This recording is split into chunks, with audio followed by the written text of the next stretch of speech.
earlier about, Camila again, spoke about, this isn't, we can't bring our own things to the table. But I remember a few things, and one of the things I remember about Muhammad was how important what he was doing could apply to life here in New York City. So, for example, he spoke a lot about the equality between the Palestinian Israelis and the Jewish Israelis. And during that talk, by the way, he was speaking about some of the things we find similarities that I learned about on the trip within the Asian community and within the Black community. That's conflict within your own community. So Palestinian Israelis who were looked down upon by other Palestinians who stayed but didn't identify as Israeli, or left because they could not stay in a land that identified as Israeli. So there's an internal conflict. But yet he spoke about a university where he had a good relationship with the president. The president was very proud of how inclusive they were to everyone and how everyone's welcome. And then Muhammad pointed out just simple things like, some of your signs don't have any Arabic on them. You don't have bus shelters in the Arab neighborhood, in the Palestinian neighborhoods. And I'm thinking, we have these same issues in the Bronx. Yeah, everyone has access to public transit, but in the Bronx, we don't have another. There's no bus shelters. You go to Manhattan, everything's fancy, everything's nice. And I couldn't help but think of the same things, how just those little things make a people feel and be included. But he spoke also of this, of steps, concrete steps that were taken to reduce anxiety between people. And it wasn't just integrating school classes, which is something that we have to work on here in New York City.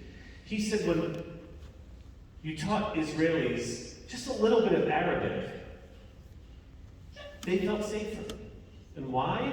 He gave the example, look, if I'm an Israeli on a bus, I speak Hebrew and English, and I hear two Palestinians talking in Arabic, I don't know what they're talking about.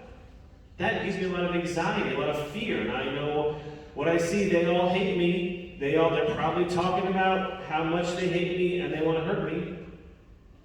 But when the Israelis learn a little Arabic, their Palestinian neighbors on the bus were just talking about the new movie that just came out, or whatever it was. It was so significant, and it was just such a concrete step, and just yet another reminder that, they don't have to. We don't have to hate each other or be fearful of each other simply for who we are, how we were born, where we were born, and that there are actually steps that they are taking which can and do impact that fear and that anxiety. It's amazing. Really.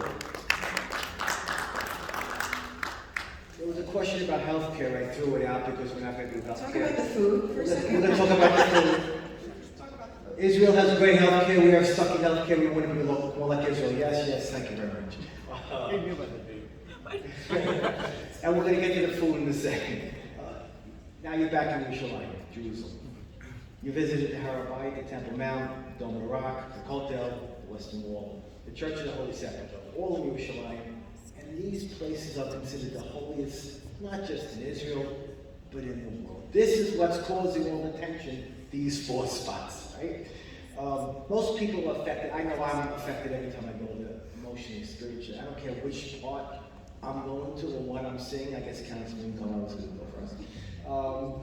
But I feel it. You feel the spirituality, right? But they're also so close together, and there's no matter what you say, there's tension. There is tension. You hear the call for the prayer, and 5 times a day, no problem. They go in prayer. We go to the Kotel, or we walk down a bad spot in the shuk, and we're being yelled at, or what have you.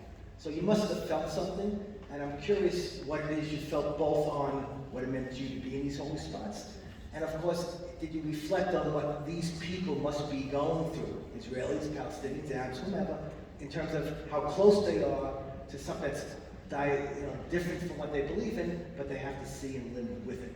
So, I'm asking you first.